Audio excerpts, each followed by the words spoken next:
ಭೈರತಿ ಸುರೇಶ್ ಅವರಿಗೆ ನೋಟಿಸ್ ಅನ್ನು ನೀಡಲಾಗಿದೆ ಅನ್ನುವಂತ ವರದಿಗಳು ಬರ್ತಾ ಇತ್ತು. ಬಟ್ ಅದಕ್ಕೆ ಈಗ ಪ್ರತಿಕ್ರಿಯೆಯನ್ನ ಕೊಟ್ಟಿದ್ದಾರೆ. ನನಗೆ ಇಡಿ ನೋಟಿಸ್ ಅನ್ನ ಕೊಟ್ಟಿಲ್ಲ ಅಂತ ಭೈರತಿ ಸುರೇಶ್ ಅವರೇ ಸ್ಪಷ್ಟನೆಯನ್ನ ಕೊಟ್ಟಿದ್ದಾರೆ. ನನಗೆ ಯಾವುದೇ ನೋಟಿಸ್ ಬಂದಿಲ್ಲ ಅನ್ನುವಂತ ಸ್ಪಷ್ಟನೆಯನ್ನ ಈಗ ಭೈರತಿ ಸುರೇಶ್ ಅವರು ಸಚಿವರು ಪಬ್ಲಿಕ್ ಟಿವಿಗೆ ಕೊಟ್ಟಿದ್ದಾರೆ. ಸ್ಪಷ್ಟನೆಯನ್ನ ಇಡಿ ನೋಟಿಸ್ ಅನ್ನ ಅಲ್ಲಗಳೆದಿದ್ದಾರೆ. ನನಗೆ ಯಾವುದೇ ರೀತಿಯಾದಂತಹ ನೋಟಿಸ್ ಬಂದಿಲ್ಲ, ಇಡಿ ನೋಟಿಸ್ ಅನ್ನೋದೇ ಸುಳ್ಳು ಅಂತ ಭೈರತಿ ಸುರೇಶ್ ಅವರು ಹೇಳಿದ್ದಾರೆ.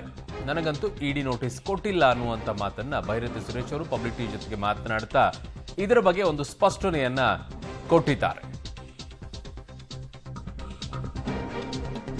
ಸೊ ಇಡಿ ನೋಟಿಸ್ ಅನ್ನ ಕೊಟ್ಟಿದೆ ಅನ್ನುವಂಥ ಮಾತುಗಳೆಲ್ಲ ಕೇಳಿ ಬರ್ತಾ ಇತ್ತು. ಇಡಿ ಅಖಾಡಕ್ಕೆ ಇಳಿದಿದೆ ಅಂತ ಹೇಳಿ. ಆದರೆ ಈಗ ಸದ್ಯಕ್ಕೆ ಭೈರತಿ ಸುರೇಶ್ ಅವರು ಸಚಿವರು ಆ ಬಗ್ಗೆ ಹೇಳ್ತಾ ಇದ್ದಾರೆ. ನನಗೆ ಯಾವುದೇ ರೀತಿಯಾದಂತಹ ನೋಟಿಸ್ ಅನ್ನ ಇಡಿ ಅವರು ಕೊಟ್ಟಿಲ್ಲ ಅಂತ ಹೇಳಿ.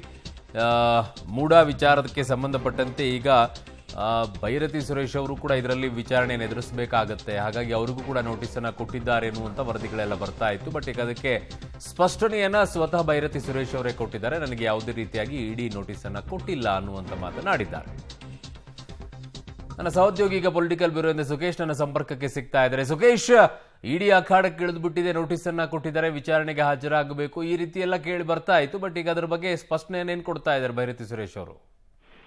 ಅರುಣ್, ಪ್ರಮುಖವಾಗಿ ಸಚಿವ ಭೈರತಿ ಸುರೇಶ್ ಅವರಿಗೆ ಮೂಡ ವಿಚಾರದಲ್ಲಿ ಇಡಿ ನೋಟಿಸ್ ಬಂದಿದೆ ಅನ್ನುವಂತಹ ವದಂತಿಗಳ ಹಿನ್ನೆಲೆಯಲ್ಲಿ ಪಬ್ಲಿಕ್ ಟಿವಿಗೆ ಸ್ಪಷ್ಟನೆಯನ್ನ ಕೊಟ್ಟಿರುವಂತದ್ದು. ನನಗೆ ಯಾವುದೇ ರೀತಿ ಇಡಿ ನೋಟಿಸ್ ಬಂದಿಲ್ಲ ಇದುವರೆಗೂ. ಯಾಕಂದ್ರೆ ಇಡಿ ನೋಟಿಸ್ ಯಾರು ಬರೋದಾಗಿದ್ರೆ ನನಗೆ ಕೊಡ್ತಾ ಇದ್ರು.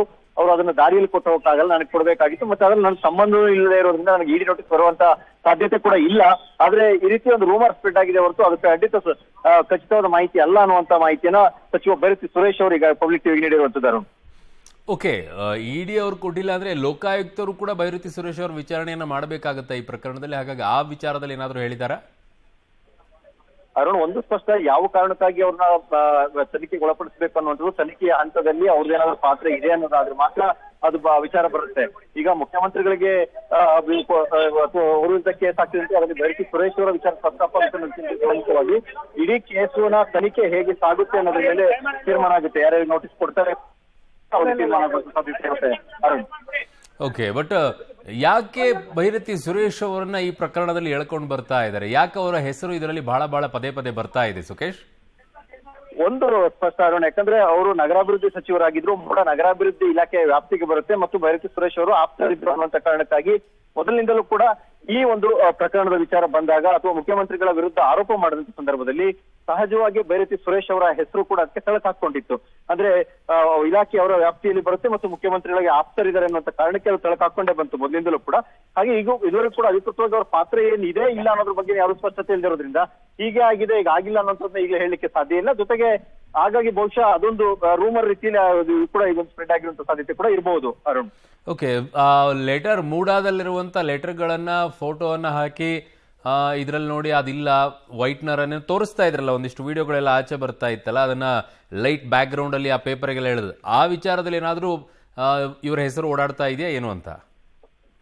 ಒಂದು ಸ್ಪಷ್ಟವಾಗಿ ಇವರ ಪಾತ್ರ ಯಾವ್ದ್ರಲ್ಲಿ ಇದೆ ಇಲ್ಲ ಅನ್ನೋದ್ರ ಬಗ್ಗೆ ಒಂದು ನಿಖರತೆ ಇಲ್ಲದೆ ಇರೋದ್ರಿಂದ ಇದೇ ವಿಚಾರದಲ್ಲಿ ಇವ್ರ ಪಾತ್ರ ಇದೆ ಅಂತ ಹೇಳಲಿಕ್ಕೆ ಸಾಧ್ಯ ಇಲ್ಲ. ಹಾಗಾಗಿ ಮೊದಲಿಂದಲೂ ಕೂಡ ನೋಟಿಸ್ ಕೊಟ್ಟಿದೆ ಅಂತೆಲ್ಲ ಸುದ್ದಿ ಹರಿದಾಡ್ತಾ ಇತ್ತು. ನನಗೆ ಒಂದು ವಿಚಾರ ಅರ್ಥ ಆಗ್ತಾ ಇಲ್ಲ.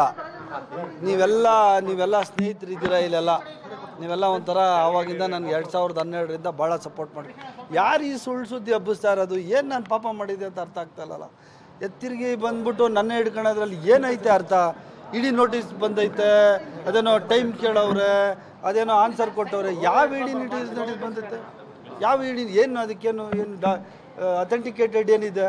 ನಿಮ್ಮಿಂದ ಏನು ಬಚ್ಚಿಡೋಕ್ಕಾಗ್ತದ? ಅದು ಈ ಥರ ಎಲ್ಲ ಸುಳ್ಳು ಸುದ್ದಿಗಳು ಮಾಡಬಾರ್ದು. ಈ ಥರ ಒಬ್ಬ ಮನುಷ್ಯನಿಗೆ ಒಬ್ಬ ತೇಜೋವಧೆ ಮಾಡೋದಿದೆಯಲ್ಲ, ಇದು ಮಹಾ ಅಪರಾಧ, ಪಾಪದ ಕೆಲಸ. ಇದು ನಾವೇನು ಮಾಡೋಕ್ಕಾಗಲ್ಲ ಬಿಡಿ. ಪ್ರೆಸ್ನವ್ರು ನೀವು ಮಾಡಿದ್ರೆ ನಾವೇನು ನಿಮ್ಮ ಬಗ್ಗೆ ಮಾತಾಡೋಂಗಿಲ್ಲ ವಾಪಸ್ಸು. ಆದರೆ ಮೇಲೆ ದೇವರು ಅನ್ನೋದು ಒಬ್ಬ ನಿರ್ತಾನೆ ನೋಡ್ಕೊತಾನೆ. ಈ ಥರ ಎಲ್ಲ ಕ್ಯಾರೆಕ್ಟರ್ ಅಸಾಸಿನೇಷನ್ ಮಾಡಬಾರ್ದು.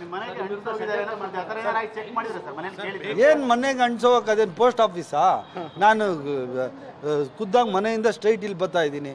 ಏನು ಅಂಟಿಸೋಗ್ಬಿಡ್ತಾರೆ ಅಂದರೆ ಏನು ನನಗೆ ಅರ್ಥ ಆಗಿಲ್ಲ. ನನಗೆ ಯಾಕೆ, ಏನು ವಿಚಾರ? ನನಗೆ ಈ ಮೂಡ ಇದಕ್ಕೇನು ಸಂಬಂಧ ಏನಿದೆ? ಏನು ಅಷ್ಟು ಸುಲಭನ?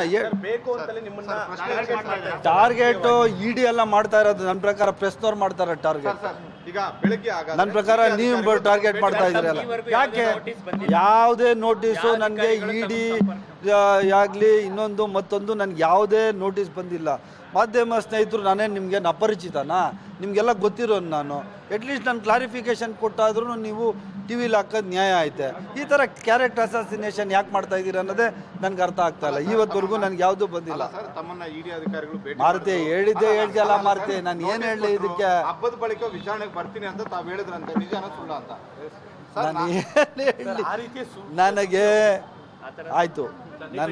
ಆಯಿತು ನನಗೆ ಈವರೆಗೂ ಯಾವುದೇ ಇಡಿ ನೋಟಿಸ್ ಆಗಲಿ ಇನ್ನೊಂದು ಇಲಾಖೆ ಆಗಲಿ ನೋಟಿಸ್ ಬಂದಿಲ್ಲ. ಇದು ನಿಮ್ಮ ಮುಖಾಂತರ ನಾನು ಹೇಳ್ತಾ ಇದ್ದೀನಿ, ಸ್ಪಷ್ಟ ಮಾತುಗಳಲ್ಲಿ ಹೇಳ್ತಾ ಇದ್ದೀನಿ. ಇನ್ನೊಂದು ನಿಮ್ಮ ಹತ್ರ ನಾನು ಮನವಿ ಮಾಡ್ತಾ ಇದ್ದೀನಿ, ದಯವಿಟ್ಟು ಈ ಥರ ಸುಳ್ಳು ಸುದ್ದಿಗಳನ್ನ ಪ್ರಸಾರ ಮಾಡಬೇಡಿ. ಈ ಥರ ಸುಳ್ಳು ಸುದ್ದಿ ಪ್ರಸಾರಗಳು ಮಾಡಿದ್ರೆ ಮುಂದೆ ಒಂದಿನ ನಿಮಗೂ ಏನಾದರೂ ಮಾಡ್ಬೋದಲ್ಲ ಯಾರಾದ್ರೂ. ಈ ಥರ ಕ್ಯಾರೆಕ್ಟರ್ ಅಸಾಸಿನೇಷನ್ ಯಾವ ಟಿ ವಿಯವರು ಯಾವ ಮಾಧ್ಯಮದವರು ದಯವಿಟ್ಟು ಮಾಡಬೇಡಿ. ನನ್ನನ್ನು ಯಾಕೆ ಒಳ್ಳೆ ದುಶ್ಮನ್ಗಳ ಥರ ಮಾಡ್ತೀರಲ್ಲ ನೀವು? ನಾನೇ ನಿಮ್ಮ ಶತ್ರುನಾ ನಾನು? ಯಾಕೆ ಈ ಥರ ಒಬ್ಬ ಇನ್ನೋಸೆಂಟ್ ಇದವ್ರನ್ನ ಎಲ್ಲರನ್ನೂ ಬಿಟ್ಟು ನಮಗೆ ಯಾಕೆ ಟಾರ್ಗೆಟ್ ಮಾಡ್ತೀರಾ? ಏನು ತಪ್ಪಾಗಿದೆ ನನ್ನಿಂದ? ಯಾವಾಗ ನೋಡಿದ್ರೂ ಬೈತಿ ಸುರೇಶ್ ಅದೇನೋ ಡಾಕ್ಯುಮೆಂಟ್ಸ್ ಎತ್ಕೊಂಡ್ಬಂದು ಅಂತ ಹೊಡಿತೀರಾ, ಇಡಿ ಅವ್ರು ನೋಟಿಸ್ ಕೊಟ್ಟು ಅಂತ ಹೊಡಿತೀರಾ? ಆಯ್ತು, ನಾನು ಕ್ಲಾರಿಫಿಕೇಶನ್ ಕೇಳ್ಬೋದಾಗಿತ್ತು. ಒಂದು ಮಾತು, ನಾನೇನು ಹೊರಗಡೆ ಏನಿಲ್ಲ, ನಾನು ಇಲ್ಲೇ ಬೆಂಗಳೂರಾಗೆ ಇದ್ದೀನಿ, ನಾನು ಬೆಂಗಳೂರಾಗೆ ಹುಟ್ಟು ಬೆಳೆದವನು, ನೀವೆಲ್ಲ ಗೊತ್ತಿರೋರು ಅಂತವ್ರು.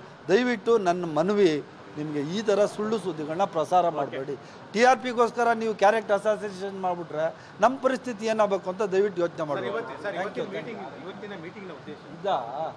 ಇದು ನಮ್ಮ ಏಟ್ರಿಯಾ ಹೋಟ್ಲಲ್ಲಿ ಕರ್ನಾಟಕ ರಾಜ್ಯ ಹಿಂದುಳಿದ ವರ್ಗಗಳ ಮೇಲ್ಮನೆ ಕೆಳಮನೆ ಸದಸ್ಯರು ಮತ್ತು ಎಲ್ಲ ಎಂ ಪಿಗಳದ್ದು 12ನೇ ತಾರೀಕು ಮಾನ್ಯ ಮುಖ್ಯಮಂತ್ರಿಗಳಾದ ಸಿದ್ದರಾಮಯ್ಯನವರು ಒಂದು ಅಪಾಯಿಂಟ್ಮೆಂಟ್ ಕೊಟ್ಟಿದ್ದಾರೆ. ಹಿಂದುಳಿದ ವರ್ಗದವರಿಗೆ ಸಿಗಬೇಕಾದ ಸೌಲಭ್ಯಗಳ ಬಗ್ಗೆ ಅವ್ರ ಜೊತೆ ಮಾತುಕತೆ ಆಡಬೇಕು ಅಂತೇಳಿ, ಸರ್ವಪಕ್ಷದ ನಿಯೋಗ ಹೋಗ್ಬೇಕು ಅಂತೇಳಿ ಈಗ ಪರ್ಮನೆಂಟ್ ಬ್ಯಾಕ್ವರ್ಡ್ ಕ್ಲಾಸಸ್ ಕಮಿಟಿಯವರು ಸಹ ಇದರಲ್ಲಿ ದ್ವಾರಕನಾಥ್ ಅವರು ಸಹ ಬಂದಿದ್ದರು. 7ನೇ ತಾರೀಕು ಮಧ್ಯಾಹ್ನ 12 ಗಂಟೆಗೆ ಮಾನ್ಯ ಮುಖ್ಯಮಂತ್ರಿಗಳಾದ ಸಿದ್ದರಾಮಯ್ಯನವ್ರ ಹತ್ರ ನಾವೆಲ್ಲ ಹಿಂದುಳಿದ ವರ್ಗದ